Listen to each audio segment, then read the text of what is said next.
junkies, once again to another thrilling episode of Junk Dilemmas, an Urban Welsh podcast. My name is Damien Kiley, and once again joined by me, Jane. Him, James. So I've turned into Jane. James, that's me. And a very special episode tonight. Very. We've relocated to the lounge area of JDHQ.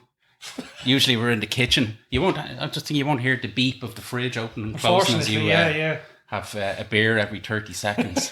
But basically what we're doing tonight is our first and possibly... See you one at front. It's going to be our first and possibly our only watch along. I thought it was a wank along. Just two guys sitting on a couch shooting from the hip.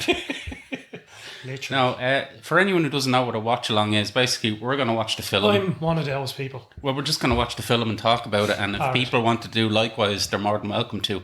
But we're pretty much going to describe what's going on the screen and talk about the film anyway. So if you don't want to watch along as you're listening, fuck you for not taking part. But we're going to start rolling now in a minute. Just make sure the microphone doesn't fall off there. As Limp Bizkit would say. Roll along. Keep rolling, rolling, all right, rolling.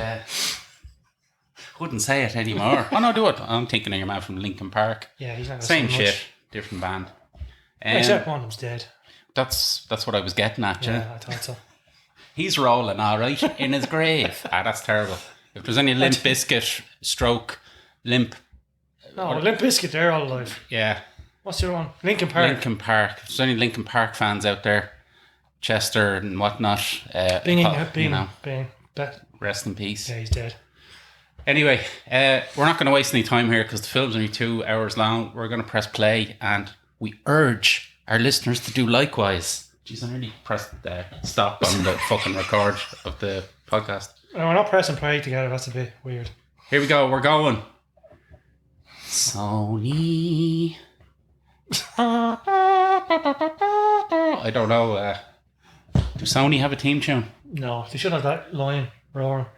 Who's that? Well, if it's not produced by MGM, that's it. That's the ones I was on about. It's not. It's. Oliver Unicorn.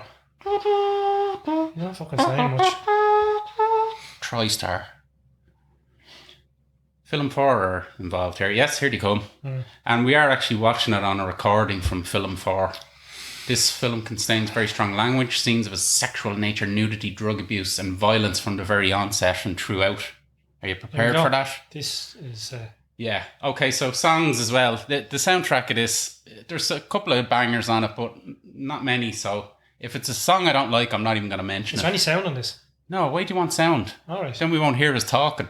Oh, I get you. Yeah, that's why I've put subtitles up. Oh, for fuck's sake. Yeah, right. That's how we do it. You've already seen the film. You know what fucking happens. All right. Anyway, here we have Renton. He's in Amsterdam. We know that because they keep bringing in shots of bicycles and people... Tulips. Having sex with prostitutes and whatnot. I don't think there's any of them. And archive footage from the original film. We see him fucking off. There's Van Persie. He's going for the Netherlands. Yes. He's got long hair here. He's like a young James King. Slightly straighter. The hair, that is.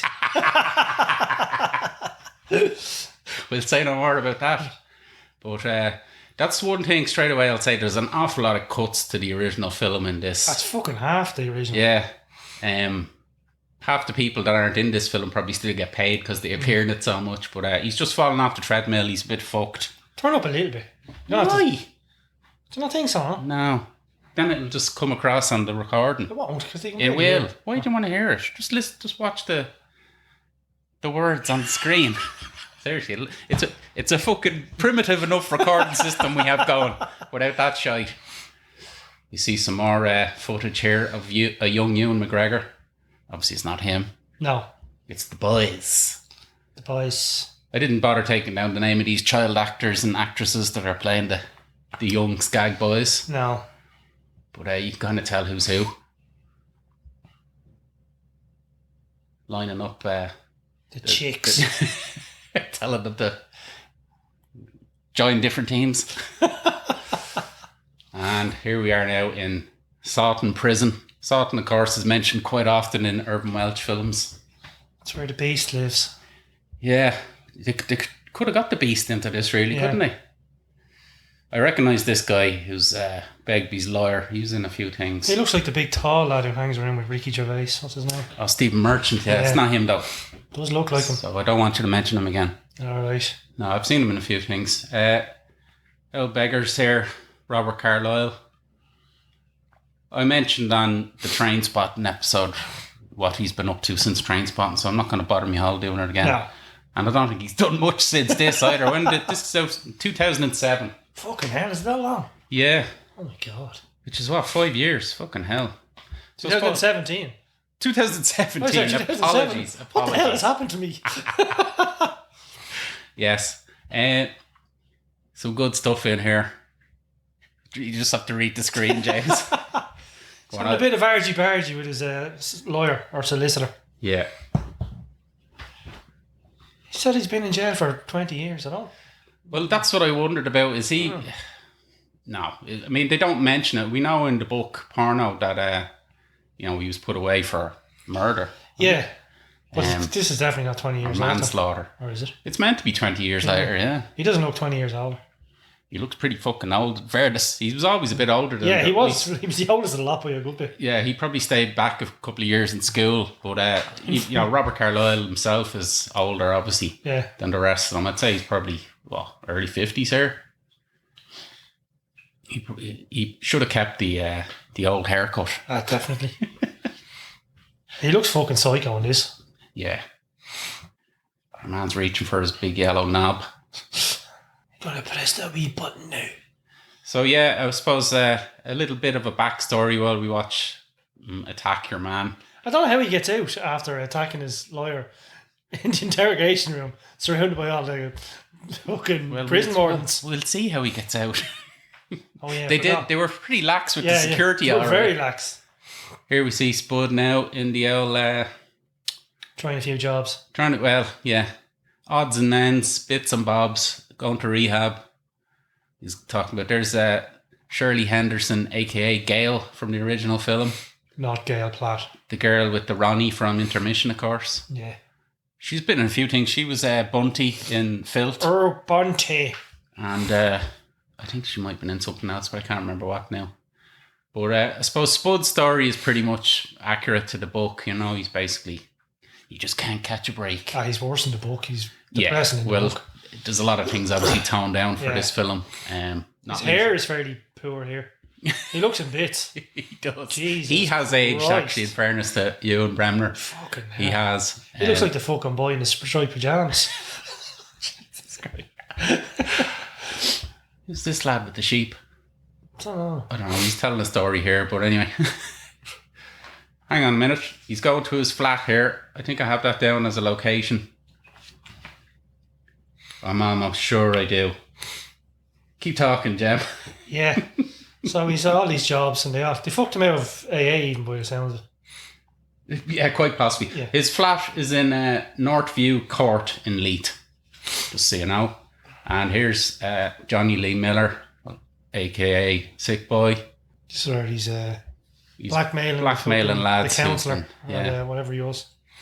I don't know if this is meant to be a counsellor or I think it's meant to be a school teacher. Is it? Either way, he's been asking ladies of the night to stick things up To his bum him up bottom. there. Yeah. Yeah. Not that he has in his hand there. That's just the USB. That wouldn't Bigger, be, I'd say. Yes, that would be far too small for him. He's the deputy headmaster, biggest private school in Edinburgh. Who likes to be sodomised. I literally only read there yesterday that Johnny Lee Miller is going to be playing John Major in the next episode or the next series of The Crown. Oh, for fuck's sake. Yeah. I've never watched The Crown. And you never will. No. And you will like it. Gosh, that's a big old dildo if he's getting It that. certainly is. He's getting that rammed up his hoop. It's hard to describe the girth of that fake phallus that we just seen on the screen. We urge people to watch this themselves. It's quite bouncy. In fairness. Not to say that it was limp or anything, but So here he is coming back strolling through back. Edinburgh Airport. So obviously a pretty timid return. reason was compared to the book. Obviously, in the book, he's spotted by old Ensign, Carl Lewitt, and basically the game is up and he has to come back. Well, no, Sick Boy goes over there, doesn't he? Yeah, finds and nabs him and gets him onto a shady deal. Indeed, but he's back here. Obviously, Ewan McGregor. He's probably the only one really that's had a massive career. That's safe to say. So what was his latest film? Well, not latest film, but Star the Wars, Obi-Wan series. Yeah, as good as a film, I'm sure, in terms of a pay packet. I'd say better. He was fucking directing that and all, wasn't he? Was he? Yeah, I think he had his sticky fingers involved. Worth a few pound. Maybe he could buy a decent motorbike now. And here is finally the opening. What's it called? Credits Thing. T2. Very cool. I never really liked the name T2 Trainspotting. No, it's terrible. There's only one T2 as far as I'm concerned. Yes, Terminator 2. Well, I don't know why they didn't just call it Porno 2. That would have been better, alright. This is him with his fucking cellmate. Getting a stab with a knitting needle. This poor bastard going to assault him. Again, this is pretty good, but it's better in the book because he's counting down. He has your man, his cellmate, awake the whole night because he's so excited to be getting out, and then robs his fucking breakfast in the morning. Fucking threatens to kill him. That did look quite sore, in fairness, went right through him. Do you want me to do it a second time? Oh, Dozo. Do we know the name Dozo? Yeah, Dozo is one of the Doyles, isn't he? Is he? Yeah. Okay. Well, he's the second Doyle that's in this, so. Very good. Yeah, you're right. Dozo was in Glue, wasn't he? I think he was an absolute prick as well, wasn't he? They were all pricks. There was one of them that was alright. Dozo Dial. Jeez, he looks fucking miserable. Holy fuck. I'll have to purchase some narcotics. He's no fucking jaw. Imagine taking something out of that fucker's mouth. It's probably up his hole as well. Jesus. At least he didn't have to take it from his hole. He probably did. That's customer service for you. For fuck's sake. Nasty. I suppose that's a handy thing about losing some of your teeth, is that you can shove drugs up there. Oh, now, do you recognise that rectum? No. Because you've seen it before in a film. Let me tell you. Because the man here that's, again, begging for a fake penis up his bum is Simon Weir, a.k.a. Tambo from the Acid House. Oh, is he? Remember the lover boy? So things have gone downhill for Tambo. Yeah, well, Simon Weir, I believe he's also in Crime, and he's also at the very moment playing Sick Boy in the live version of the stage version of Porno that's shown at the Edinburgh Fringe. So he's fucking worse than us, fucking scabbing off fucking Trainspotting, isn't he? At least he's probably getting paid, I suppose. So he's heading off here. He's absolutely no problem getting his cacks off, old Tambo. But it would have been better if he had it left with the thing stuck out his hole. That would have been good, all right. So we're introduced like to the owl lad from the fucking Acid House. We're introduced to Veronica here. I can't pronounce this girl's real name. Can you? Nedley and Kova. Yeah, we're just going to call her Veronica. Yeah. Haven't seen her in much before or since, I'd have to say, but I mean, she's good in this, you know. Have we seen? She looks, or does she not? Huh? No, I thought she looked familiar. She doesn't. We got a small glimpse there of the other Doyle, but he does come into it a bit later on as well. Now, here we see Renton approaching his old family home, which is not... the outside of the house was never in Trainspotting 1. No. So much to the point that I always thought he lived in a flat. So did I. With the parents. They all lived in the fucking flats. Yeah, but apparently not. And this location here, I did, again, write this fucking down somewhere. But it's not actually even in Edinburgh. Oh, the owl lad from fucking Braveheart. Oh, yeah. James Cosmo is his real dad. Sorry. He is. His dad. Sorry to break it to you. His dad from the first film. His mum has deceased in this. Eileen Nicholas. Jesus, there's some fucking cat wallpaper, isn't it? Trainspotting wallpaper, fucking brilliant. Yeah, but you would have thought he was off his tits. It wasn't actually real. Yeah, true enough. At least his dad didn't do anything with his room. No. The old Hibs programme. What is that? A fucking big green yoke in the background. That's meant to be a wardrobe. That's the wardrobe that, Yeah. what you call it? Looks like a safe. Spud was sitting on that in one of his hallucinations when he's on the cold turkey. Yeah. So, you're right. The room, I think, is always purposely looked kind of fucking narrow and long. And cat. And they obviously exaggerate that in the first film. They really exaggerate in this towards the end. I love this bit. So he just starts to put on Lust for Life, but stops after the very first beat because he just can't handle the nostalgia the way can't handle the lust anymore. or the life. So that location outside was actually in somewhere called West Lothian. Bathgate, West Lothian was the exterior of his house. So there we go. And he starts writing his poxy book. He doesn't quite get to it yet. He's writing a letter to the missus or the son. But tries to kill himself. This is his suicide note. And Yes, he fucking can't even do it. The only thing he's not good at writing either, in fairness. Okay, that wasn't a suicide attempt. No. We've jumped the gun there, but it's coming. Okay, it is. So it is. So he just didn't have a proper envelope to put it in. He's got his paraphernalia here. One last hit, as they say. Before shiteful. This is a brutal fucking looking set of flats. Yeah, this is what you'd expect. I'm surprised they didn't go for maybe it's fucking demolished, but the flat that Tommy was living in. Yeah.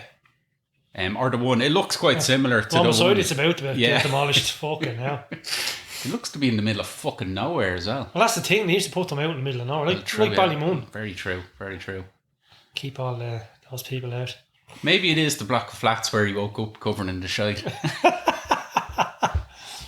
Had a wee accident. For fuck's sake. Wouldn't he just jump out the fucking window?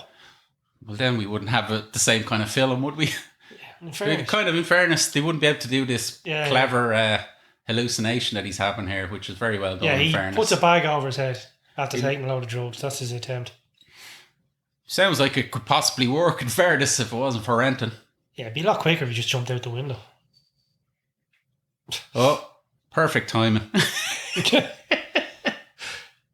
So this is kind of equal parts disturbing and funny here. Fucking hell is right. That reminds me of one of those cook in the bag chicken sauces that you get. Oh, it's like he's been reborn. Nasty. How did they do that? I wonder, did he actually have a mouthful of custard or soup? It looks like puke, in fairness. Well, it does look like puke. That's kind of the idea, isn't it? Jesus. It's grim enough, isn't it? Pretty grim, alright. And now even worse because he's on top of him, dripping. But it's a pretty good kind of return for him, and Not really, he's getting dribbled all over by some fucking junkie spastic. Reuniting with old Spud. He's kind of right here when he says, what the fuck did you think I was going to do with $4,000? Never really thought about that at the time. Thought, Jesus, Spud's sorted now. He still is. He's done a lot with the house, in fairness, and the flat. At least he's how the fuck do you get fests like that, in fairness? He probably has them for quite a while. Yeah, but look, Jesus Christ. That looks great, in fairness. Holy fuck. What else can I talk about while we're thinking of something else to say here? Oh, Ewan McGregor. I did mention this in... not Ewan McGregor, Ewan Bremner. I did mention this in the old Trainspotting episode. No, not to my knowledge. But he was in Taggart. Billy? I will play the Taggart game once again. Why not? James Cosmo, Renton's dad, was in Taggart. Should have said that. Simon Weir, a.k.a. Tambo, a.k.a. Man's Arse. Bum man. Was in Taggart, of course. Yeah, that's it so far. Oh, Begbie, of course. Robert Carlyle was in Taggart. Was Taggart. He would have been better than Hamish Macbeth. Yes. A bit so dull. Through my research, I learned that this nurse here was in a fair few Harry Potter films. She was Harry Potter's first love. I thought you were going to say Heartbeat. I've no doubt she was as well. Was Harry Potter's first love not fucking Dobby? Oh, I don't know. Dobby? Yeah. Yeah, with the big ears and nose. Is that not classed as some form of magical bestiality now? Harry Potter and the Magical Bestiality. Yeah, do you want to see that one? That is very lax security now to mention it after he attacked his own lawyer. The fella he looked like a schoolboy. Some lad from 5th or 6th year. So, what happened there? He uncuffed him and then left the room. Yeah. And then he got battered. This is good. The doctor asked him if he needs help. Yeah. Boom. The first headbutt of the evening. He looks well here in the white coat. He looks fucking remarkably well. You wouldn't bat an eyelid at that man. Not at all. As a physician. Blood left there.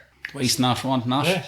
Here's the fucking pub. Holy Jesus. That is a real hotel in real life. Fuck that off. Place. I swear to God. I have it written down here, I'm pretty sure. Apologies, folks, but, it's hard to fucking watch a film and look at notes at the same time. But, Jesus, where is it gone? The Douglas Hotel in Glasgow is the exterior of the Port Sunshine. The inside parts of it was the Central Bar in Leith, which is pretty famous, and that's mentioned in a lot of Welsh books. But here we have probably the most famous reuniting. Well, no, apart from Begbie, obviously. Yeah. They have a good old jostle here then. So this is quite similar to how it is in the book, but obviously it's in Amsterdam. They hook up, exchange a few fake pleasantries, and then beat the shit out of each other a little bit. Looks like a grand old spot, doesn't it? Looks like a good place to watch a match. Have a good night in there, so you would. Mossy would love it in there. Mossy is there. Seems very angry, all that sick boy. In fairness, he was fleeced of $4,000, which is a lot of money even now. Fucking right. I believe that the cellar of the pub was somewhere else again. So basically 3 different hostelries used for the one location here. But the outside of the hotel, unless they CGI'd it, but that look could be in the middle of... Talk about blocks of flats being in the middle of nowhere. That fucking hotel. I don't know if I'd want to stay there. It looked pretty grim in fairness. It is in Glasgow. So if anyone's staying in Glasgow, the Douglas Hotel, 5 stars on TripAdvisor. It's probably lovely, but I doubt it. Gives him a fair few fucking licks of that. In fairness, he's not. If you're getting whacked with a fucking pool cue like that, you're not getting up. He's no match for Obi-Wan McGregor. So some good fighting here, some good use of the soft drinks. There's an owl lad still just sitting at the bar, minding his own business, drinking away. Giving him a few licks now with the fucking bell. Time, gentlemen. It's a good old scrap, in fairness. I'd say they enjoy filming this. And even though they're destroying the place, it doesn't look any different. So that's the good thing about it as well. I'm kind of talking to myself at the moment because Jem's in having shite and getting himself a beer, which will happen every 5 minutes, I suppose. More archive footage. Well, not archive footage. It is new scenes, but it's these young lads playing themselves. Yeah, playing the boys.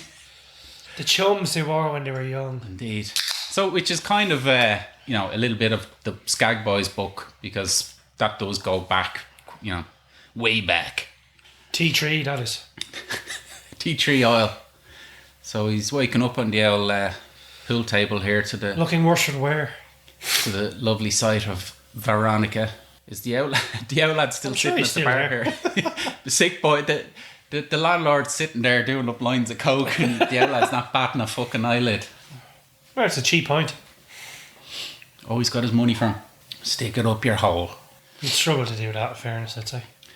I suppose the main thing about the film, and it was obviously always going to happen, was they kind of, again, made Renton the main character, whereas in the book you could strongly argue Sick Boy's the main character, or even Begbie. But, it was just a remake of the fucking first one, really. It kind of was. They took a few bits from the book. They didn't take much. I kind of wish they were brave enough to just go with porno. Just go for it, yeah. And that's where, if they were ever to not remake but redo, Trainspotting and porno as, say, a fucking TV series, they could really have it more accurate, And some, don't get me wrong, these are fucking brilliant. Obviously, Trainspotting the film's brilliant, but if you're looking for a more authentic book to screen adaptation, that'd be better. So I suppose they're not a happy couple. No, definitely not. At least they got rid of Renton's other half, who was kind of a nothing character in the book. Yeah. What was her name? I don't even remember. She was a nothing character. So here we go. Here's the first ad break. But sure, if you're watching any other way, you won't have to worry about that. But as I say, I recorded this on film 4, so we have a fucking ad break. So we got to pay the bills, guys. I thought that was it there. There was another arse on the screen, but it wasn't. Here we go. We're back. And he's running in the rain. More it was shit about. Oh, this is where Begbie lives. Begbie, So if you go on the run from basically a prison break, where's the first place you'd go? Straight home. They won't get me there. That's very strange, unless he knows that she's moved somewhere. But surely to God, that wouldn't take the authorities long to figure out. Wouldn't need to figure that one out. He has his stash bag anyway. Fairness, he's moving fairly well for someone who's been fucking stabbed. He really is. He looks to have sorted that out. No bother. Here's the young fella. He's only got the one. He's only the one young fella, yeah. Franco Jr. I don't even think he was one of them. First thing he says to him, you cunt, you fucking beauty. That's right, son, I'm home. Old June here, June Begbie is she was Pauline Turner is the actress's name. She was also in Taggart. Just of course. FYI. I don't know Franco Jr.'s name. I didn't take that down. Oh, I did. Scott Greenan. Don't know what Scott's been in apart from this. Neighbours. That's quite good. Where he's telling him he's in a hotel management course and he just thinks he's taking the piss. Look at him, June. You can kind of see the fucking torment on June's face there, but luckily they don't kind of show what she's gone through. Or what she's about to. Well, he doesn't seem to have any problems getting it up like he did in the book here. I think he was struggling there, alright. Well, he looks a bit out of breath. Never mind, Frank. He couldn't get it up. Sorry. I thought he was after doing the business. No. Well, again, it's those fucking vests they're all wearing. Yeah. How could that be a hotel anywhere? The fucking telling you. Jesus Christ. Looks lovely. Fucking Ukrainians have torn that down. The upstairs, is this the This the upstairs? Well, it kind of reminds me of remember when they were upstairs and rehearsing in the commitments and had to move all the shite out of the way. He's got a few scams going here, so they don't really go into huge details. Yeah. Nothing like we do get the 1690 scam, whichever one that was. Yeah, the Battle of the Boyne. Yeah, but we don't get the kind of extensive ones where he's sending people to sleep with the girl who works at Ibrox. And disappointingly, we don't get what's his name? Curtis, the fellow with the massive schlong. Yeah. Some nice tracksuit wearing going on here by Renton. It's all he's in this, pretty much. This is stupid. This is like trying to get a fucking 40 to 50-year-old junkie to go running up a fucking hill. Well, he kind of has a go, you know what I mean? This is the new drug for Renton. We have to show that. Have you seen what junkies look like? Fucking hell. Renton's not one, so you know. Yeah.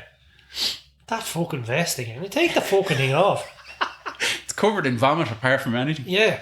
This is Arthur's Seat, which is obviously a bit of a scenic location on the outskirts of Edinburgh. Quite nice. You can look down at the whole beautiful city. Edinburgh. In Scotland. It's Edinburgh, you cunt. And then suddenly he's fit and he can... he did it. Not a bother to him. Yeah, that's bollocks, that is. I hate all that shit.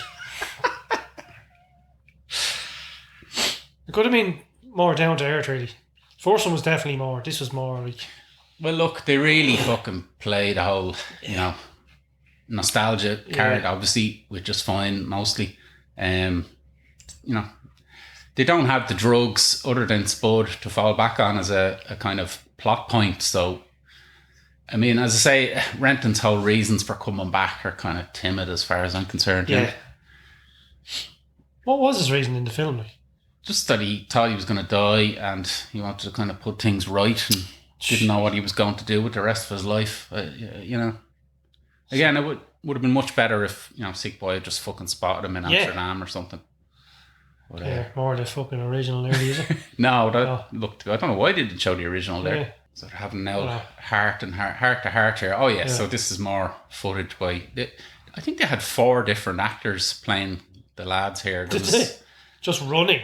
Well, there was the young fellas that we've seen. Them, they're meant to be, I don't know, 20 here. This is real skag boys. This is kind of, they're meant to look exactly the way they looked in the first film or just before it.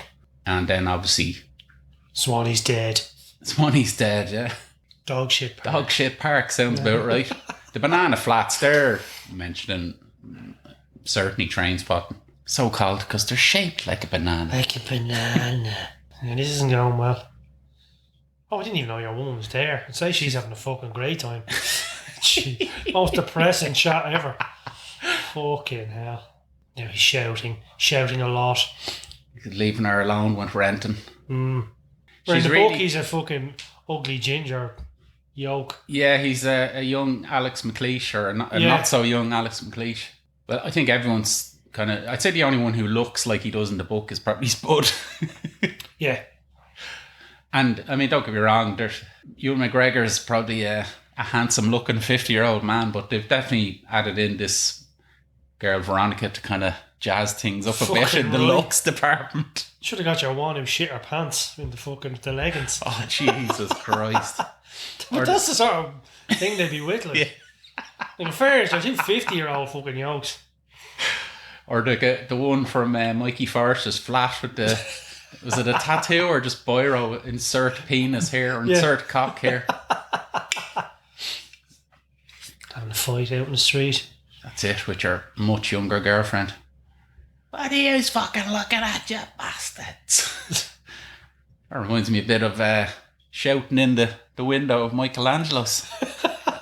Which and time? Worse here. Oh, here's Rubber Bandits. So brilliant that, first of all, Rubber Bandits are in this, and that it's Dad's best friend, which is just a work of art. But a strange choice for this film. It's, I don't know, it doesn't quite fit for some reason. But it's a fucking brilliant song, brilliant lyrics. He looks very disturbed watching that. He doesn't look well now. Your man, the actor, I think, did I take him down? Playing the Dad's best friend, Brian Quinn, I did, is an Irish actor who's playing the Dad's best friend there.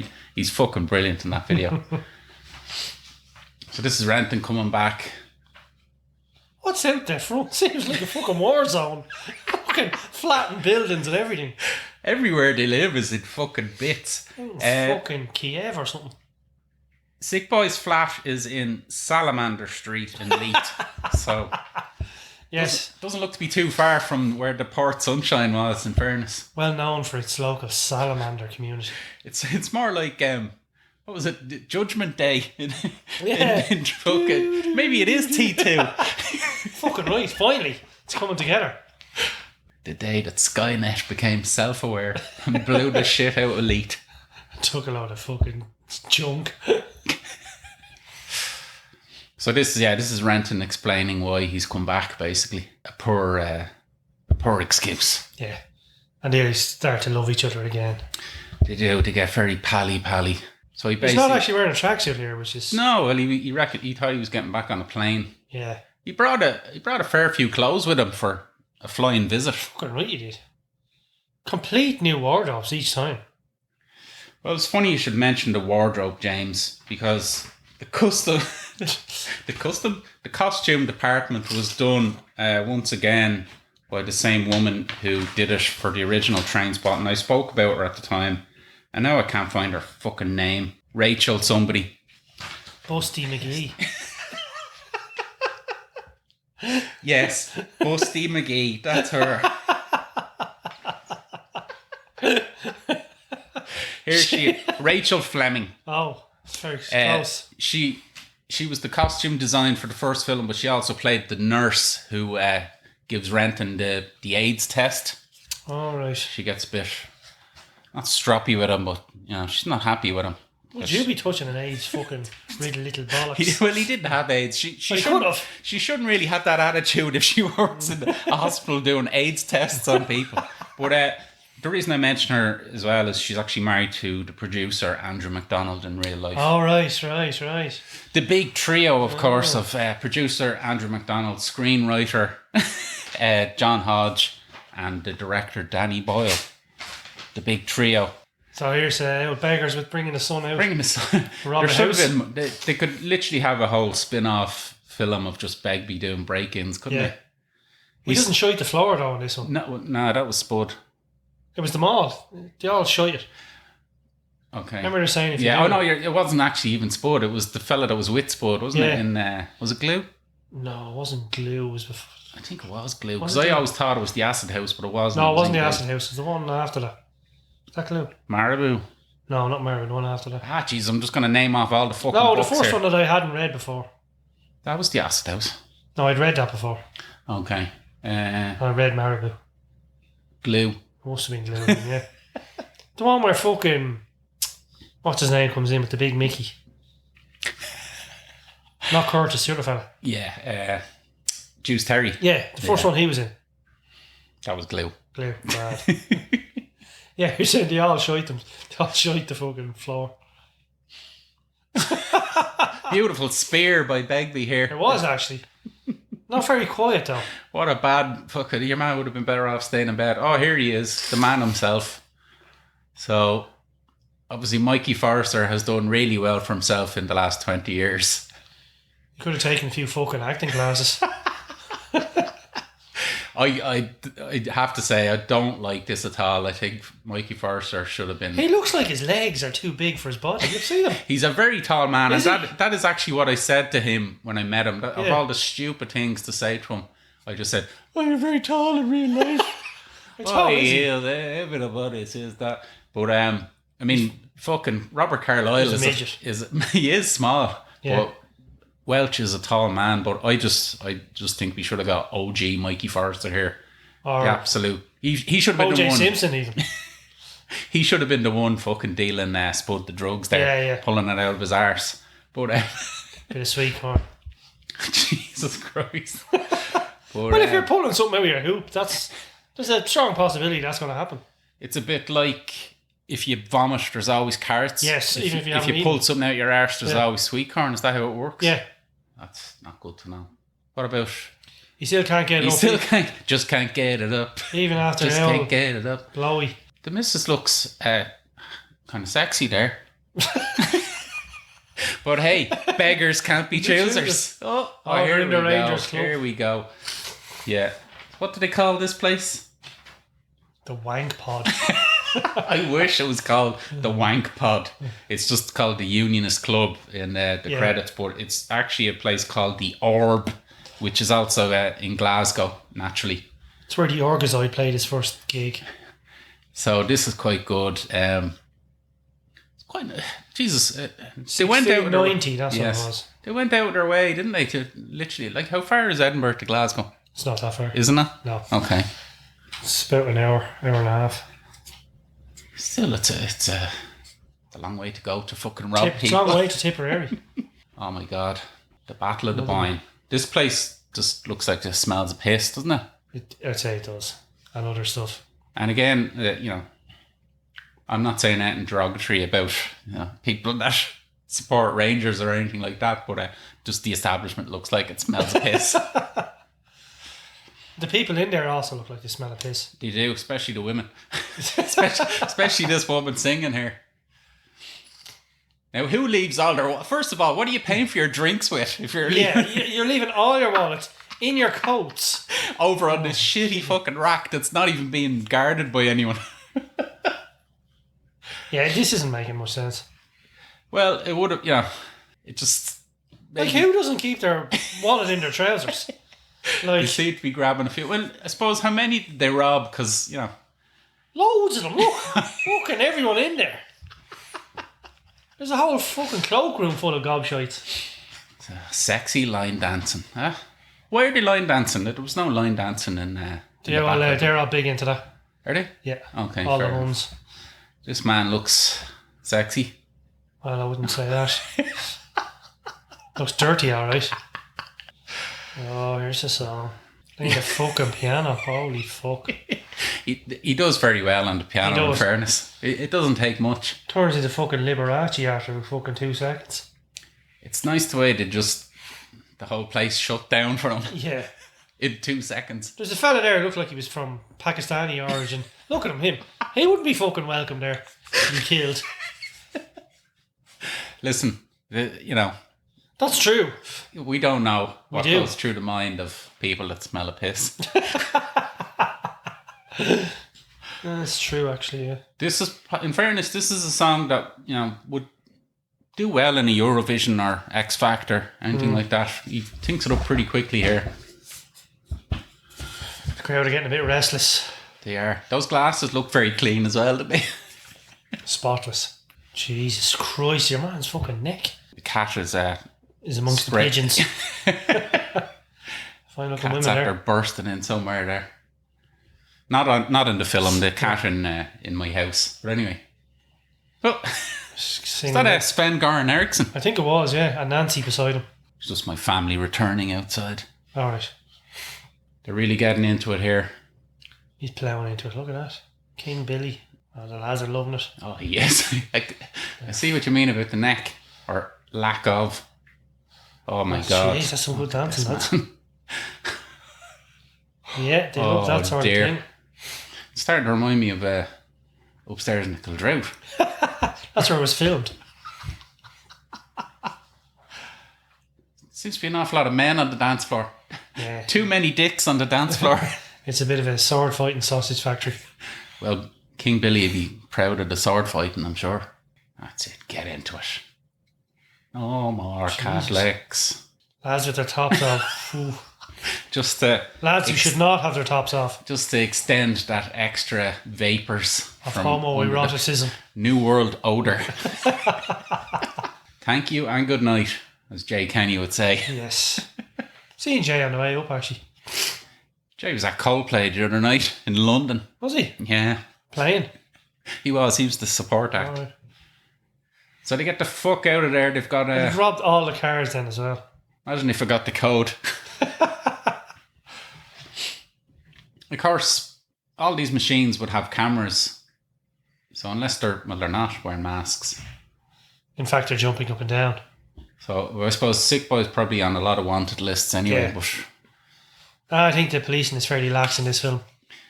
Yeah, but at least, surely one of the fine patrons from the Unionist Club would report their card stolen and then... they're still dancing, they haven't a clue. Anyway, we don't need to worry about that in this film. No. There's a bit of dazzling special effects for some reason. What's that, George Best? George Best. And I actually, when I was looking up IMDb, George Best is credited in this film because he fucking appears on the side of that car. As a director. So, yeah, we kind of get the real kind of buddy. They love each other again. Don't they? Veronica doesn't know what's going on. This is just... the lads kind of... Oh, it's cringy. Who does that? Yeah, for fuck's sake. Even 5 years ago, who was using filters on their phone and then looking themselves in the mirror? A 50-year-old man. Exactly. Only pedos. Fucking hell. There's George again. Is this... that wouldn't have been that game where he picked up the beer bottle. No, that was against Celtic. That one. What was the game that we went to? That we discussed. That was in Glue. Was that a game against Hearts? No, I don't think it was Hearts. I think it was Rangers. Okay. Yeah, it was Rangers. You're right. He's trying his best here to describe the beauty of football to your Veronica. woman must be sitting there. Please kill me. Listen to these two fucking spastics. Jesus Christ. She's not even drinking. Oh God, how was she sitting there? Fucking hell. Why are they both talking at once? About different subjects. She's up far too late. Oh, she's drinking, actually. She'd want to. She doesn't even look a tiny bit drunk. She doesn't do drugs either, I don't think, does she? Doesn't get a chance with fucking Sick Boy. It's a grand big telly he has from himself. It is a nice telly, in fairness. He could do with cleaning up the fucking flat, though. Yeah. Oh, what are they doing now? Oh, stop. They've put on their special jerseys to play table football. This is fucking dog shit. It's a bit cringe, alright. Oh my God. Definitely. The zany banter of these guys. Just reliving everything that they went through as kids. Oh, for fuck's sake. back to the filtering. I don't know if George Best played this big of a pro. He was up at Hibs for about 10 minutes, wasn't he? Holy fuck. Right, go for a man like this. Oh, God. More hallucinating CGI there as they're meant to be fucking playing in the stadium. So I suppose this is where you kind of start to see Renton getting closer to, well, they're watching videos of Veronica bum-fucking lads with the strap-on phallus. It's quite disturbing, but this is where Renton kind of fits in, or, you know, and starts to get to know her.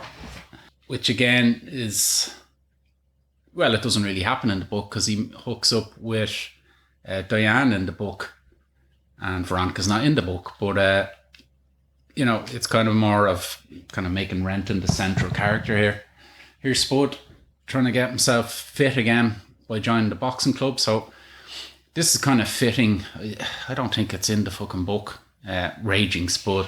I don't think there's any mention of Spud doing boxing in the book that I can remember. No, he's not. He's fucked in the book the whole time. But it is kind of fitting because Irvin Welch himself is, you know, big into amateur boxing and does it himself. So, but Spud's not having much luck here. He's wearing what look to be Hibs socks pulled up to the fucking knees. But I suppose it's all done for this nostalgic clip here where Is it safe to flush our jacks? Oh, it is safe to flush it, yeah. There's just no, it's broken at the moment. But off you go. We're getting obviously the kind of archive footage of Renton and Spud running down Calton Road here. Because Spud is standing just at the Calton Road bridge and thinking about it. So again, it's more of the kind of flashing back and forward between the original film and this, just to really play the nostalgic card strong. But success, yeah. Splashdown. Actually, no, it wasn't. What the fuck? Oh, Peroni. They're very small. I know, yeah, they're lovely. Oh, look at the fucking shorten. Who's this wanker? That's his son, Fergus. She hasn't changed a fucking bit. No. She's one of those people that kind of looked, yeah, old. I don't know, late 30s in all her films. Nice flat. Back to his flat. So this is where he grabs all his old stuff. So this is where we learn that despite being the biggest fuck up in the fucking story, oh no, so it's all in the world. Yeah, he's kept all these pictures and, well, I suppose all the writing comes out of his head, doesn't it? But obviously these pictures all help. But he looks like he took an awful lot of pictures while he was in the depths of heroin binges. Fuck's sake. Like, he didn't take that. Well, that's clearly at Tommy's funeral. Yeah. But I suppose Welch himself reckons that he started writing the guts of Trainspotting while he was on heroin himself. Yeah. So I don't know how anyone... Sure he did. Like, at least... Spud's book in this sounds a bit more interesting than the shite he was writing in the book about old fucking retards from Leith. Well, we'll get to it when he gets to the book writing itself. But here we go. This is Showdown. Poor old June. Franco Jr. Franco Jr.'s had enough. Going to his fucking hotel management. Hotel fucking management. You cunt. That's a blow. Make no mistake. So that's the only glimpse you kind of get of Begbie's really hold like. over fucking poor June, where he tells her to shut the fuck up there. Of course, in the book, he would have shut her up with a boot to the face or something. Oh, look. Oh, sticking up. He probably respects that a little bit. So I don't know. Robert Carlyle has said that there is talk, or it's in works of trying to bring the Blade Artist to maybe a TV series. Yes. So if they're going to work that in, well, without spoiling too much, you know, this son will figure in some shape or form, I suppose, for a while anyway. Yeah. Maybe not the same bloke, but hopefully not. Fucking stating. Hey, he could be listening. There's no need for that. We've had actors in Welsh adaptations listen before, don't forget. Well, Bob the Fly. Did he? Yes, he did. The actual Fly listened. I fucking told you. He played as a compliment and everything. And Tambo. Did he? Yes. Jesus. What what I mean? Look at the fucking state of the outside. It is Judgment Day. It's definitely Holy fucking fuck. Los Angeles in the year, whatever. When was Judgment? Well, said Probably a few. fucking Probably 2022. It's around now, yeah. Yeah. Renton's got himself a nice hotel room anyway. Need a lawyer. I think we've kind of seen all the cast by now. We'd want to have, says you. Yeah, who else is there? Anyone major in it? The only other one that hasn't been in. Oh, here we go. Here she is. I spoke. Oh, I spoke too soon, yeah. So this is a real kind of just throw her in for, Sake of it. yeah, a little cameo. She's famous. Who is she now? Who is she now? Yeah. Kelly MacDonald.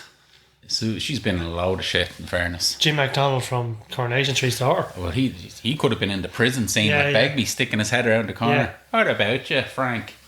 But, yeah, I don't know. Again, she had a bigger part. I was going to say bigger part. She was in the book for longer, but she did fuck all. In this, she's a lawyer, and this is it. She's in this one scene. It's really just thrown in for It's an annoying nostalgia scene, purposes. isn't it?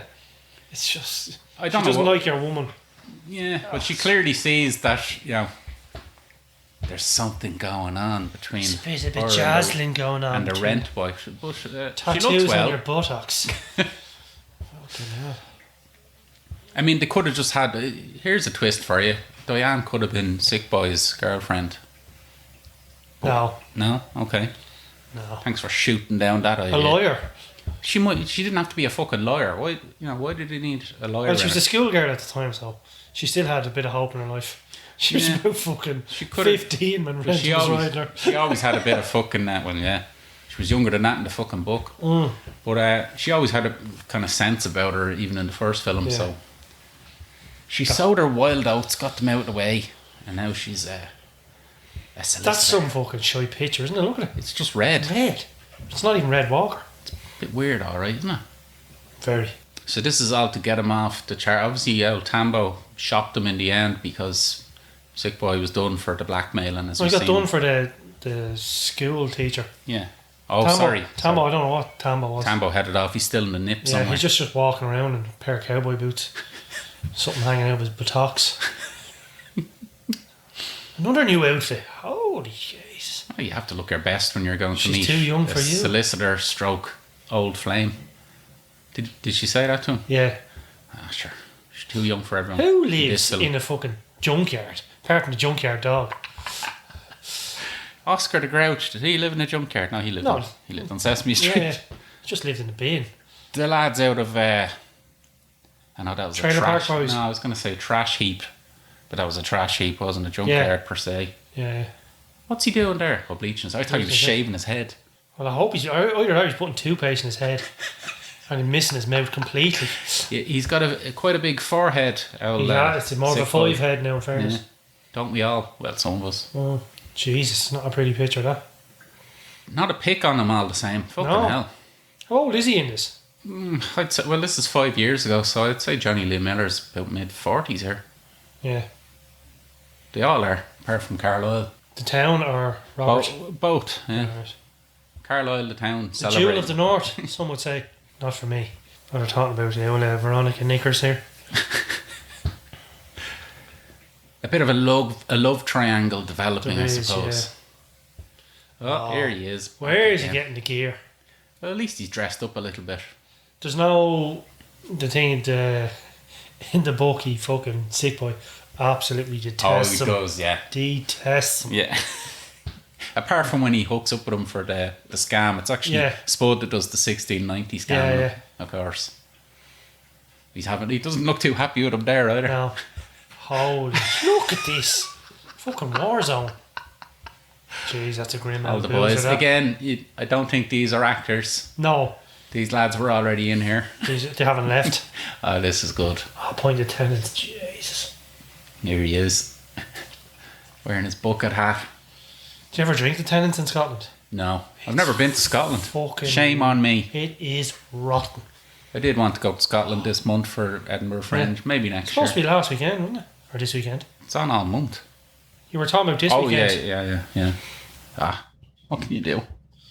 Yeah. That fucking tenants is muck. It's fucking... I've only ever drank Tennent's out of a can when I was, a much younger man. I was in Edinburgh and we're in a couple of dodgy pubs. Holy Jesus. Dodgy is this? Pretty much. There's an awful lot of shit hanging down there in Yeah, that storeroom. I don't know about the electrics in this place. It's crying out for a bit of arson, this place. Fucking hell. Oh, he has a grow house on the go as well. Why not? It would have been better if they'd opened that door and there was a porno being made. They could have done easily. They could have done a very small cameo there with Juice Terry, directing or starring in a little Just side swinging his Mickey. porno there. Whiny cunty voice. So this is a little bit of the kind of one of the major storylines in the book where Sick Boy's fucking winding Begbie up all the time about Renton and basically telling the two of them different things, telling Renton that Begbie's in prison and telling fucking Begbie that Renton is basically sending them gay porn. And yeah. Again, why didn't they have that in this? I don't see any gay porn, yeah. That would have been good. Well, I don't know about that. No, I mean... I mean sending it to Begbie. I suppose we did get to see Tambo's arse. That's probably as close as you're going to get. If that's the sort of thing you're into. So he's telling him he's still in Amsterdam, which he's not. So he's not landing Renton in it just yet. He's torn between two lovers, you could say. He's really in two love triangles here. What about the serious bands they had when they're playing table football and sliding on their knees? And doing filters on their phone. And now they're growling at each other. For fuck's sake, lads. Random stealing. Weird. Yeah. So that looks to be John Lewis again, the famous spot where Renton ran from with Spud. Although I believe this shop is a Harvey Nichols, if I remember. Ooh, Harvey Nicks. And this is the restaurant. There's one of them out on the fourth floor of the Harvey Nichols. There's one of them in Dundrum, isn't it? It's really. Is there? Yeah. Yeah, it's pretty fancy. Certainly more fancy than John Lewis. Oh, there's George. Choose Life. What is Choose Life? Oh, so this is kind of more archive footage, but this they were running out of ideas, so they just started playing the old. Well, they have to have this, didn't they? They have to have the Choose Life thrown in somewhere. So this is a new version of Choose Life. Veronica makes the mistake of asking what it was, and then he kind of updates it with Choose taking selfies with stupid filters and so on. Basically, a lot of the stuff. They love filters in this shite. Yeah. I'm not sure what the story is with the cartoon faces there. No. I don't know why they bothered with that. Was it just, I don't know. I have no idea. Weird. It's filters. It's all about filters. But he's kind of slagging off a lot of the stuff that he was doing the night before. Yeah. With people always on their phones. Modern life. That's it. He gets a bit sentimental, of course, subtly talking about his mum and basically not being there for loved ones.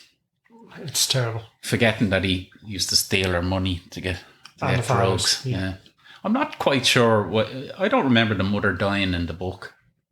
If she did, it wasn't a big fucking deal. He didn't even go and see the father in the book. No, he didn't. He went to see the likes of fucking Seeker and all the fucking Gav junkies, Temperley, He didn't even show you about the outlet. But so I'm not quite fair enough if the mother wasn't available, which could be it. But I know the actress isn't dead in real life that played the mother. I doubt she was fucking inundated with fucking offers then. Well, she was in Taggart, so Taggart's gone a long time. I'm just saying she has an impressive CV for an actress. But anyway, she's dead in this, and he feels bad. Anyway, it goes on quite long here. Oh, stop! Now he's stalking Diane now. Oh, there's a cat. Not in the film, in real life. There's the mother there, look. Yeah. Well, this is a flashback. Yeah. Yeah, here he is robbing the stuff. Yeah. Choose Life, Veronica. Oh, she's like, Jesus Christ, what are these weirdos on about? She's definitely sorry she asked. Yeah. They haven't even had their fucking dinner. The waitress is refusing to go over until he finishes his Choose Life speech. Yeah. Who sits in a fucking restaurant like that? Like what? You'd be looking at their fucking menu for ages. What the fuck, I'm starving. Well, it's like... Oh, Jesus. Bud's ready for action here. Looks like he's going fishing. Well, he only has this. And then suddenly he fucking does the electrics for the whole place. Lads.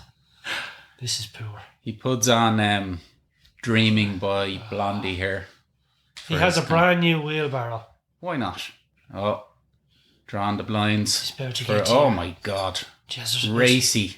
there's a bit of an old tit there. Saucy. Not much. No. Oh. More nip than tit, in fairness. I'm going to have to throw this cap out. You described the clean-up job stroke sex scene here, James. Suddenly. Oh, it is her. Jesus. I was getting into the red picture. What?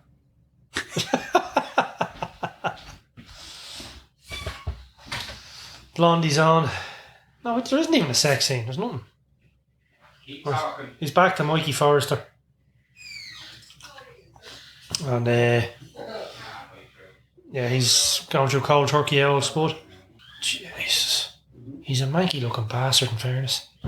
Now he's got the fucking village people with him to fucking clean up the pub by the looks of it. A lad just carrying a jacks on the shoulder. Here.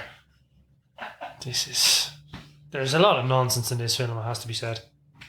Just keep talking. Keep describing if I'm going for a shite. You're sure you'll be here for a fucking month.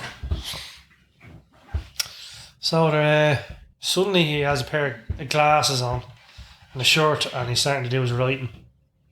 He's after buying about 50 pages of fucking yellow A4. Beggars is on the beer. What's he robbing? Oh, pills. Oh, Viagra. Finally. He'll be on the ride tonight, I tell you. Holy jeez, the size of the sack he's taking. Oh my! It's not a great picture of Spud there. In fairness, he's looking. He's an ugly man, but he's looking even uglier. Oh my God! It's like fucking MacGyver here. Suddenly, Spud is MacGyver or the A-Team. Yeah, and he's in between. He's writing whatever he wants. Okay, this is absolute shite. This bit. Oh look, he finally got the ride. Not Spud, obviously. Renters. So, well, it doesn't show the ride, but I presume they did. The only reason more buttocks. The only reason, why did they need for them to hook up? Because they don't have a scam together. Like it's not like they start plotting against Sick Boy. No. As per the book. What was her name in the book? If this is meant to be her. Busty McGee. That's what you said earlier on. It wasn't Busty McGee. I think it was. Was it? Nikki Fuller Smith, or Fuller Shit, as she was called in the book. So they obviously, she was basically a main character in the book. Yeah. She kind of is in this, but she's not really. She doesn't do much. We're nearly halfway through, Jen. Fucking hell. We are. We're flying through. The lads are back together. He's getting great use out of that taxi driver jacket all the time. I have one of those myself. Oh. Here's the Peaky Blinders. Oh, this is fucking... Oh, I thought for a second that was Spud going down memory lane. That, yeah. So they do, in fairness, put in... This is obviously the elaborate lie to make it sound like they're re-establishing the community. At the very start of this film, Spud shows how he got through several jobs and he's absolutely useless at everything. Suddenly he's now fucking doing up a whole fucking That's pub. because he was on the gear, James. He was going on and off the gear the whole time. Now he's got a focus, he's got a purpose. I may as well mention here that the film itself was released in the UK on the 27th of January 2017. Gee, that's a strange time, isn't it? Yeah. Kind of after the Christmas rush. Yeah, that's when they usually it's not a summer blockbuster, that's for sure. You would have thought that's a bad time to release it. It was released worldwide then through February and March. I remember going to see it with Mossy, Trevor and Jules. Don't know where you were. But sure, here we are watching it now. Probably somewhere else. Yeah, probably. And of course I went to see the original with Stephen Leach. So, quite a crew. Ireland's finest. Indeed. I still remember his laughter when Spud shat himself in the bed. Or rather threw it over poor Gail and family.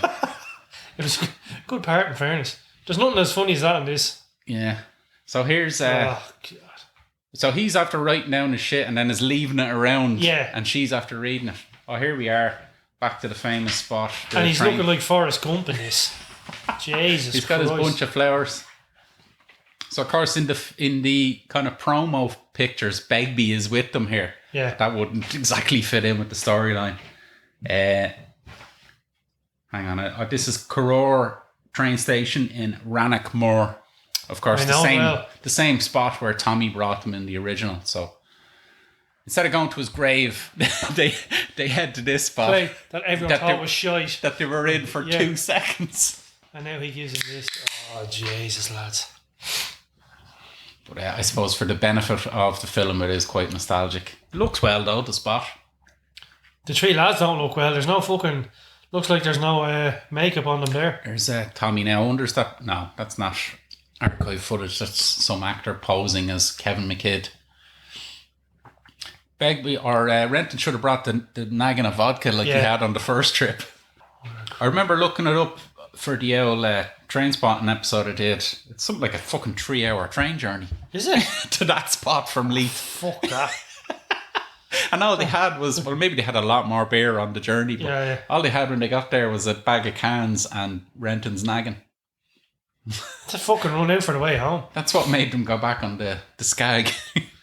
Too right, look at it. So it's quite I suppose, an important scene where basically they start to get a little bit pissed off with each other again, and Sick Boy starts making them feel guilty about getting Tommy on heroin in the first place. True. Which is true, indeed. And then Renton kind of retorts by reminding Sick Boy that... Was he in Harry Potter? He looks like fucking Rupert Grint. Kevin McKidd doesn't look like that anymore and hasn't done for a long time. Is he dead? No, he's in fucking Grey's Anatomy. He's doing quite well for himself. Oh, he is too. I remember that. But yeah, Renton He does look like Rupert Grint in that. I don't even know who you're fucking talking about. The fucking ginger lad in the bully. Potter. No. Oh, sorry, I thought you meant, what's he called? Smegly. Spiel bastard. Yeah. Fucktard. The bully, anyway, the villain. But no, not him. No, the ginger lad. Oh, yeah. Weasley. Ron Weasley. Yeah. Rupert Grint. That's his name. That's his real name, okay. I wouldn't have known that. Do you not remember he was, who done it? It was in, did you ever see Life's Too Short? No. Warwick Davis. Oh, yeah. Brilliant. And they were talking about Grint and that. He's always, Grint is after me again. Brilliant. So I do like this bit. So I love that song, Slow Slippy. The slowed down version of Born Slippy that they redid for this film. Very fitting. So for some strange reason they decide to do Skag again, which is weird because even in the book Renton doesn't go back on the Skag. Yeah. This is literally just, again, it's another gimmick just for the film. A lot of gimmicks. But poor Spud doesn't get a bit here. He's fucking cowering in a corner, looking kind of confused. Look. He looks more than confused. Looks like he's died for a shite. Yeah. But the two boys have gone back on it. Well, I'm sure Sick Boy's been on it many a time since. But, I mean, they made such a big deal. I'm almost disappointed in Renton here because they made such a big deal about him giving up the last time.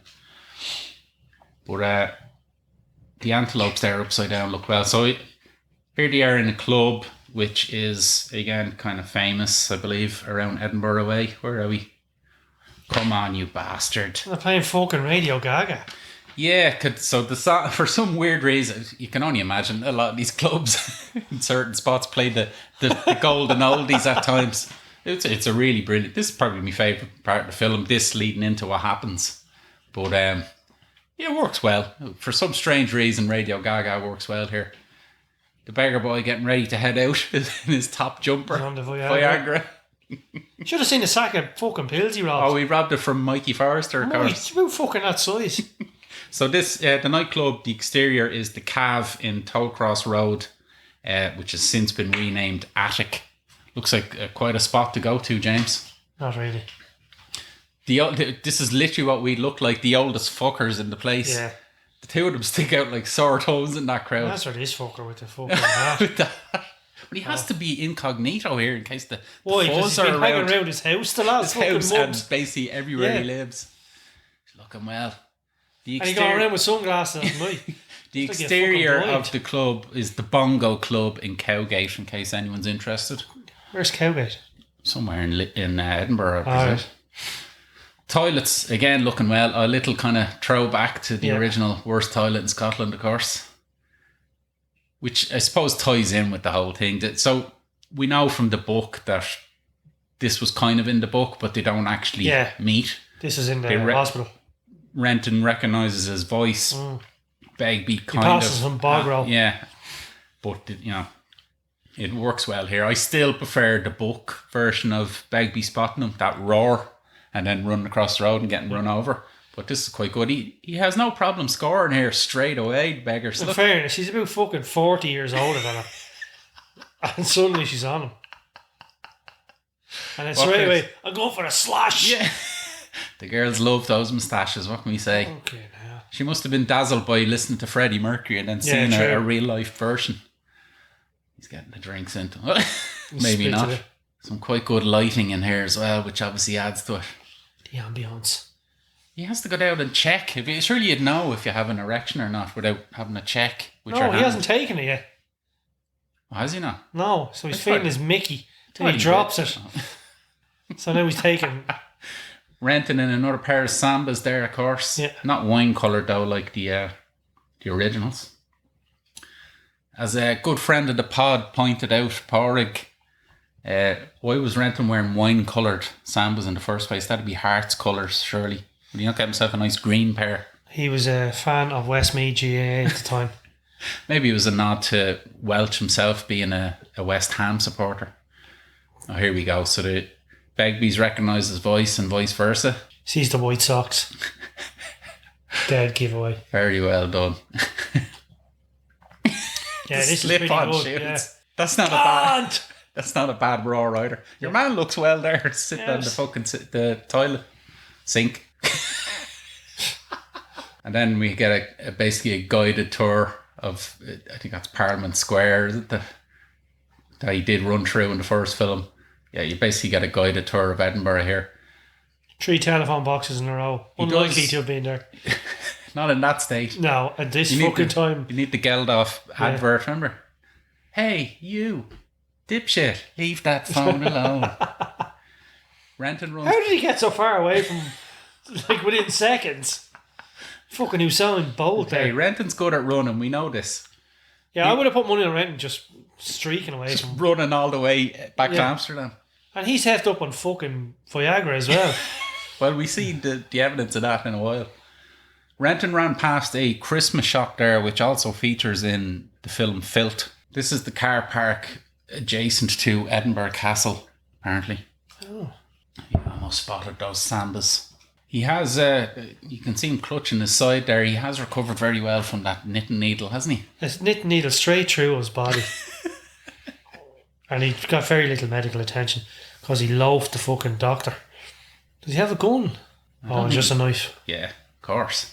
Can't. The blade artist. Oh, yeah, I've always wanted to hide in a car park from, maybe not from someone on foot, but, in a car. This seems to happen a lot in films, doesn't it? Yeah, it does actually. You're either getting attacked or you're hiding out in a car park. Or running someone over. What was his game plan here, Renton, just to confront him? Fuck. I suppose. Yeah, see the pink body warmer on there. That's a bit gay. He doesn't like that. Relax by Frankie. When you wanna. Your man's just obviously listening to that in his car. Yeah. Thinking on his feet here, Renton.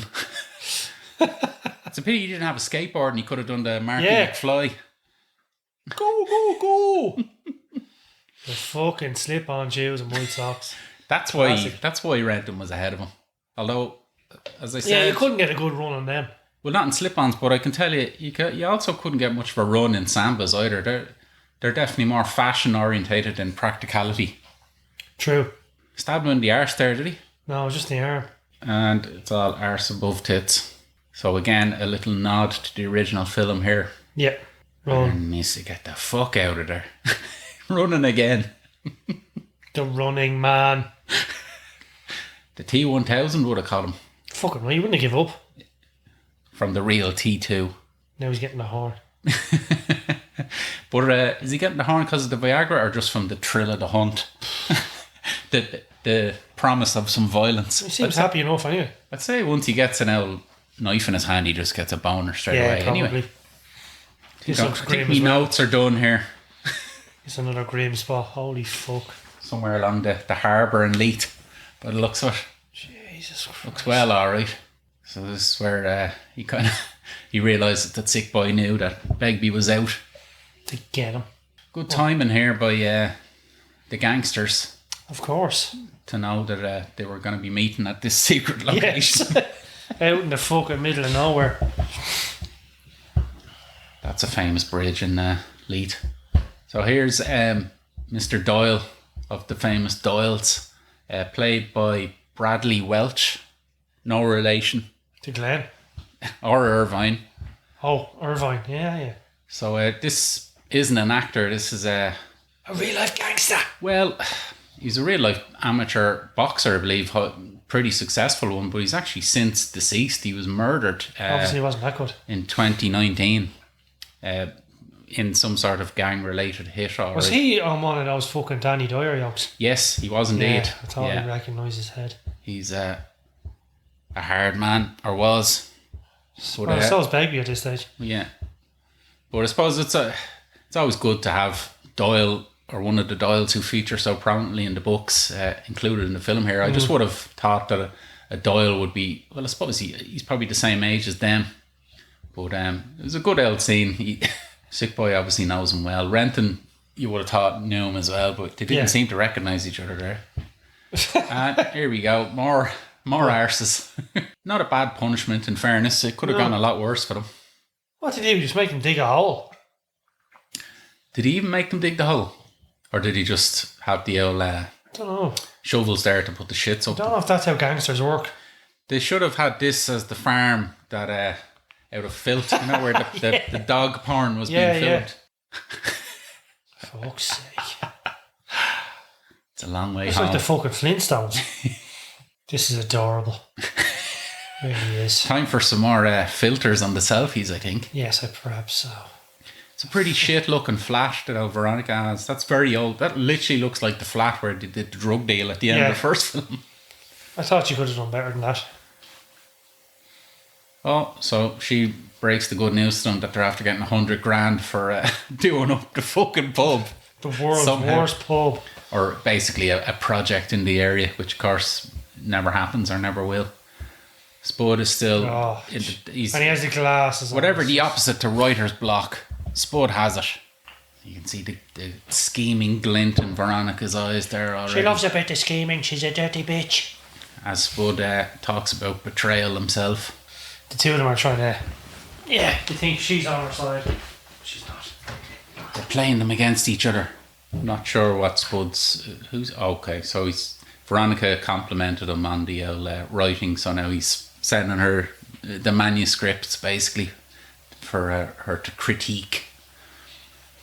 Heading back to his flat here now, after a long day's writing. Yeah, he kind of spots straight away that somebody's after breaking in, which doesn't look like it'd be very hard in that flat. This is quite good. All right, Murphy. So we don't know how long it is since Spud and Begbie have seen each other, but obviously Spud's a bit scared at this point in time. So Begbie knows that if Renton was going to go and see anyone apart from Sick Boy, it would be Spud. So it comes to question him, but he spots the writing, literally the writing on the wall here, and this starts picking parts of the stories that Spud has been writing. And actually the first bit of writing that he picks off the wall here, the sweat was lashing off a Sick Boy, he was trembling. That is actually the first line of the book Trainspotting. So we see but Spud has to admit that he's been writing stories about everyone, including Begbie himself. Especially fucking Begbie. Strolling through the meadows. I suppose at least Frank can read. Yeah, that's true. Even though he's just being lazy here. Spud can barely write in fairness. Oh, this fucking shit. So I think most of the writing that he described, full of locals. So this is right extracts from actual Trainspotting, the book. Surprisingly enough, they're doing that. Yeah. What a critic Francis Begbie would be in a book club. Bagby's pushed his jeans. He's not half as psychotic in this as he is in the film. Yeah, I remember that. Spud shitting himself. And he'll come across something that is really going to be fucking putting him in the shite. Baby went fucking crazy. So he's basically describing robbing that American lad in the Jacks. Yeah. But it was fucking worse in the book. In the film, they stopped him from slashing him. Unless, well, obviously, they'd done it several times. He described when he fucks the glass over the balcony. Brilliant. More flashbacks. They had to include that, of course. Yeah. And Begbie reenacting it now. He looks a bit Wayne Sleep in this fucking reenactment, in fairness. Fucking hell. Well, the jumper looks well. But, the socks. He just should have kept the long hair. He's overacting it a bit. Oh, Jesus, lads. There's a lot of overacting in this version, in fairness, because they're really trying to drive home the nostalgia, and it's nowhere near as subtle. Subtle? Like a fucking chainsaw to the scrotum. So this is where Begbie learns that Spud knew that Renton was leaving and got a share.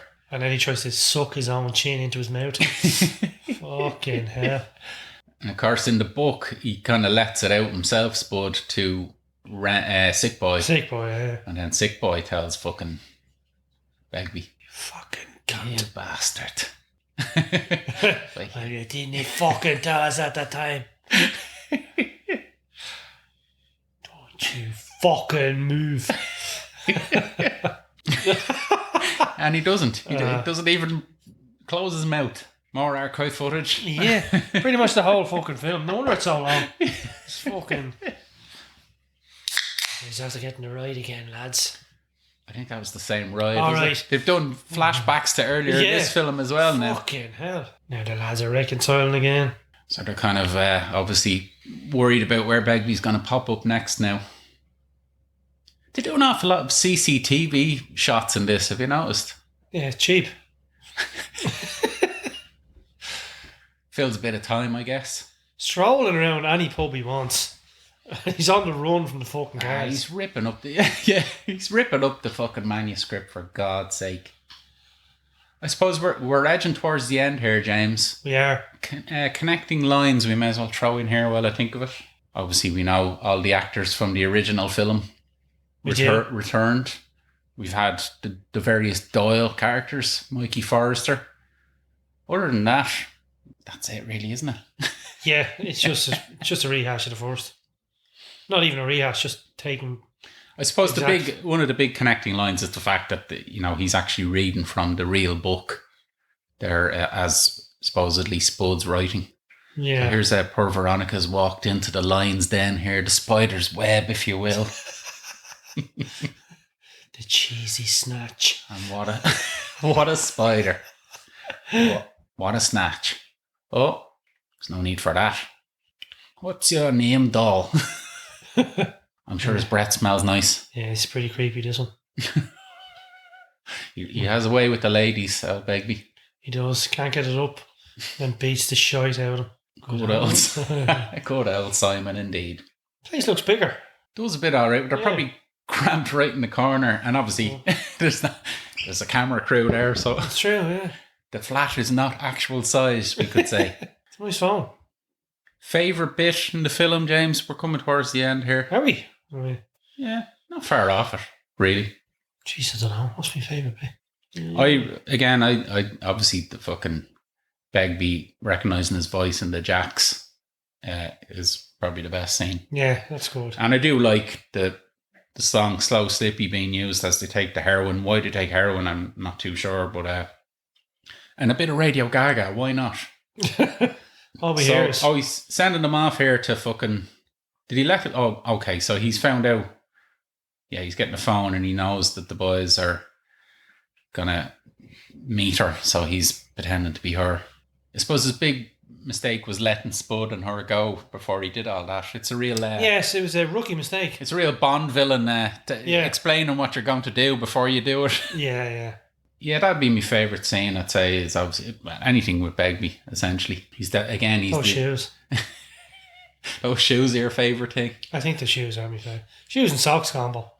So this is quite good. This again is this is where the name Trainspotting comes from. It's the flashback from the book Trainspotting, where Renton and Begbie go to an old abandoned train station, and while they're arsing around, actually meet Begbie's father. Yeah. What are you up to, lads? A bit of old Trainspotting. And Begbie, or Robert Carlyle, is playing the dad here as well, of course. Begbie's dad turns up a few times in Trainspotting. And I'm pretty sure he's in The Blade Artist as well. But Father of the Year, of course. The old wino is Begbie's father. Really gets him in there. He pulls the heartstrings. Spud must have been there for that if he's able to write about it. Even though he wasn't. I don't know why Veronica doesn't just hook up with Spud. She seems to like him a lot.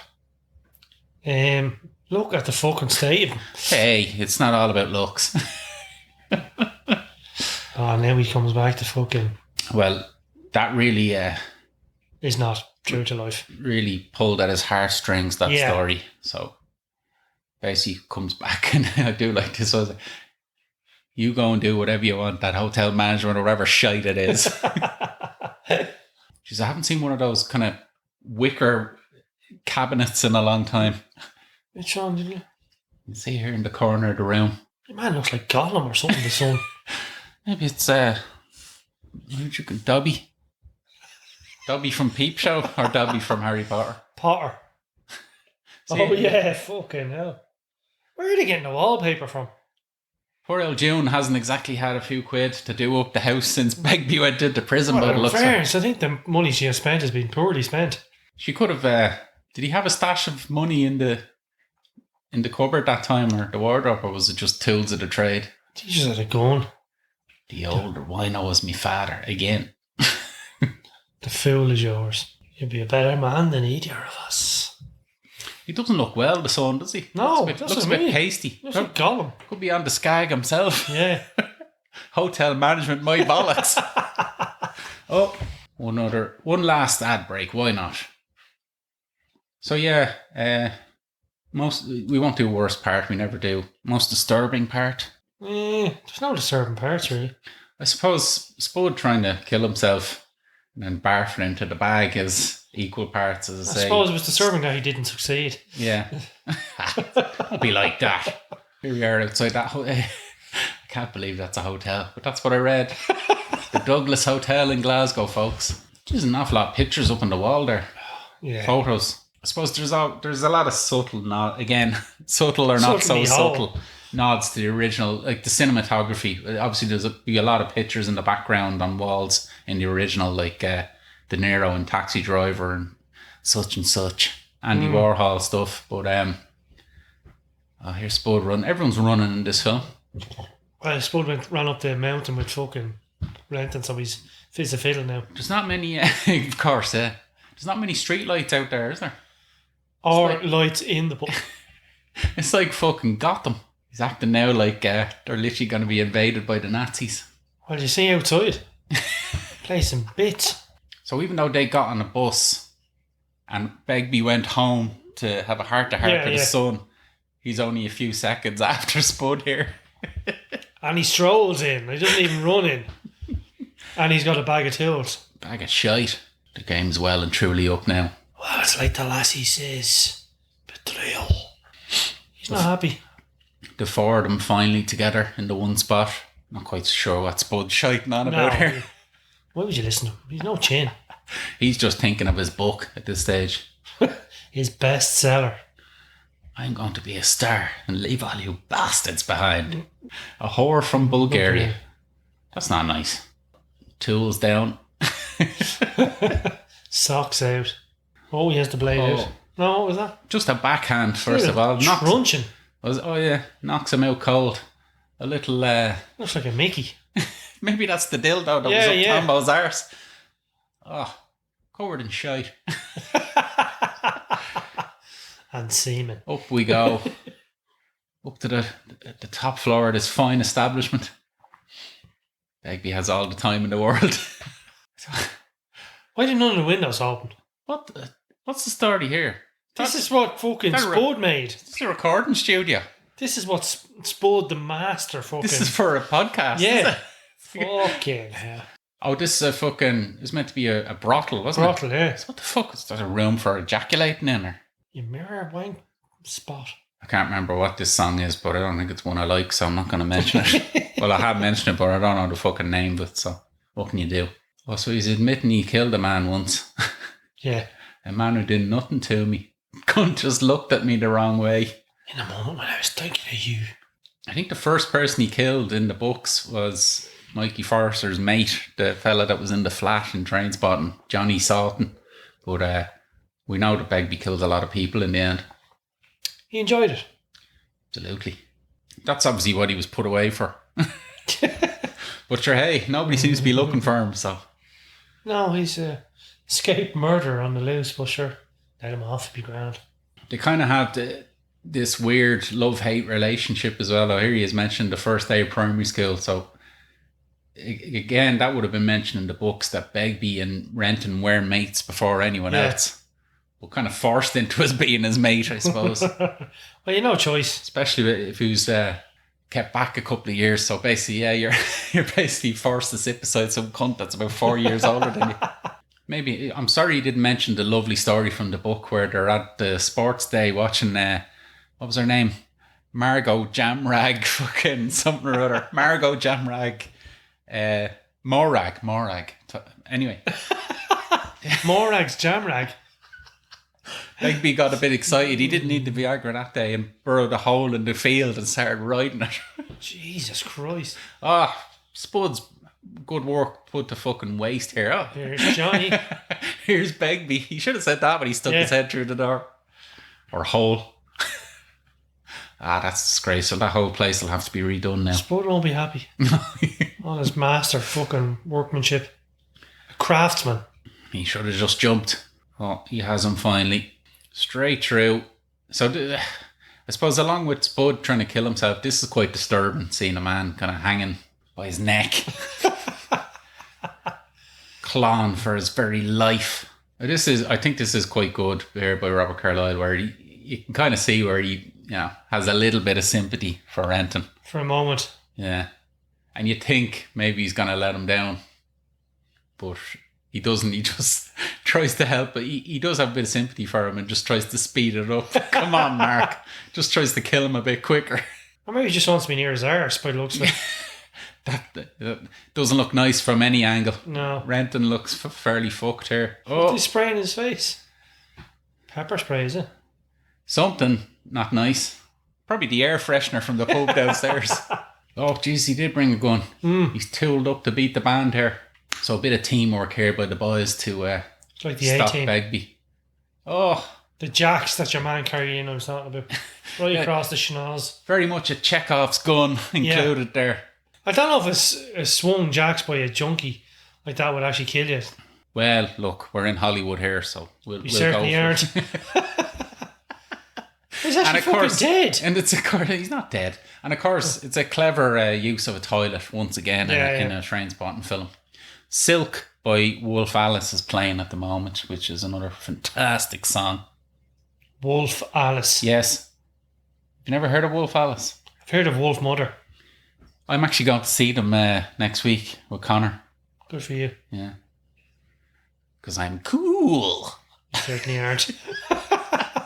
Veronica's done a legger with the money here. We were never cool. We still aren't. She's back in sunny Bulgaria. And we learned that she actually has a family. So. And Spud fleeced them all. He did indeed. And gave it to her. Yeah. But he doesn't care because he's going to be the next Stephen King soon.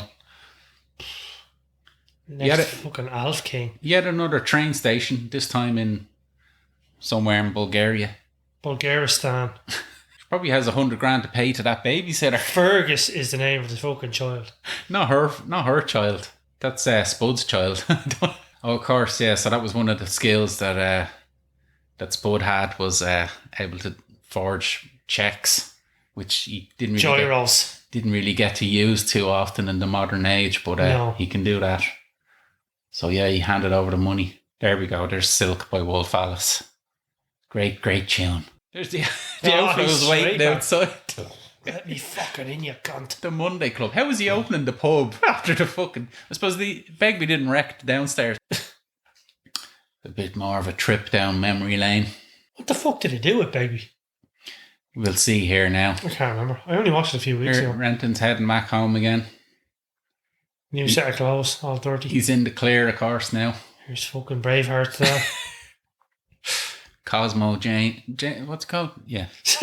James Cosmo. You haven't even been drinking. I'm only on the coffee. We get a lovely shot of Sonny Leith. Oh, look at the state of this. He not got himself a proper folder. Anything. Oh, here he is. They buried him alive. Poor old beggars. You're saying, well, Ronnie. Ronnie, yeah.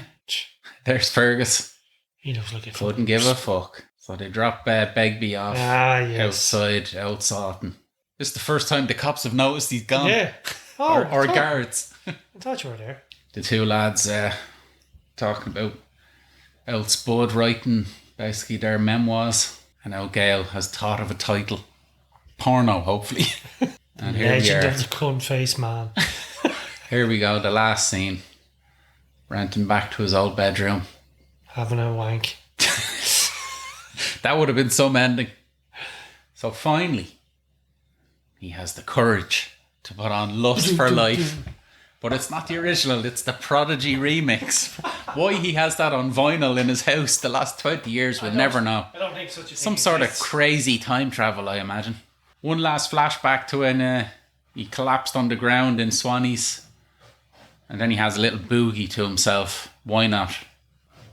And I do like this. The room, which was extended for his kind of cold turkey hallucinations in the original, is extended so much further in this. It's a long old room. Speeding it up faster than a speeding bullet. He's going on a striptease. What the... That's the lyrics to Lust for Life. Oh, yeah. And so he regains his lusts for life. He does indeed. And regains his old childhood bedroom, which is massive by the looks of it. Look how long it is. Huge. It's no shooting gun, man. I'll give you that.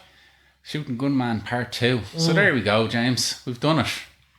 We have gotten through T2 Trainspotting, aka Porno 2. Should watch T2. I should enjoy that. Yeah. What do you think of it? When I went to see it in the cinema, I fucking loved it. But I think I was just dazzled by the fact that, all the old faces were back. But there's a lot of cheese in it. There really is. It's fairly shit. It's not as good as I first remembered it, if I'm being perfectly honest. There's a lot of corniness in it. There's some good bits. Begbie, Robert Carlyle. Robert Carlyle's brilliant. Ewan McGregor's fine in it.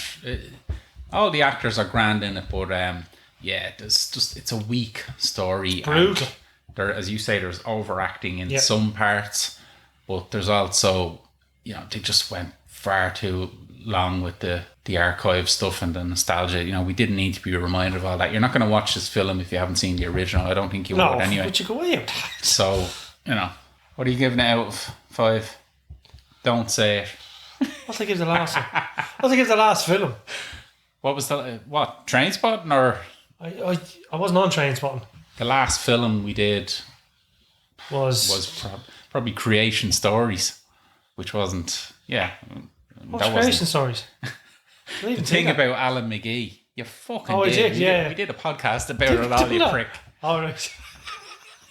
What was that film where Love Really Hurts Without You was at the end? Oh, that was Filth. Filth was better than this. Yeah, I think Filth possibly is. And I didn't think Filth was great. Well, I can't remember what you gave Filth. I'm going to give it 3. Bollocks. Out of 5, yeah. Yeah. I'm going to give it 2. There's enough in it, in the performances. No, I probably gave Acid House 2 or 2.5. If you'd asked me this when I came out of the cinema, I probably would have fucking said 4. But then you heft up with goofballs. I'm going down a strong. No, I watched it a couple of weeks ago and I was there. Jeez, this is shite. Yeah, I watched it a while back as well, and I definitely didn't enjoy it as much, has to be said. But anyway. I thought it was a missed opportunity. To what? To make a better film. Oh, no, yeah, completely. Fucking hell. They should have definitely gone stronger with the porno bit. Fuck it. What they've gone for there is commercialism. Yeah, and it didn't work. Wasn't even...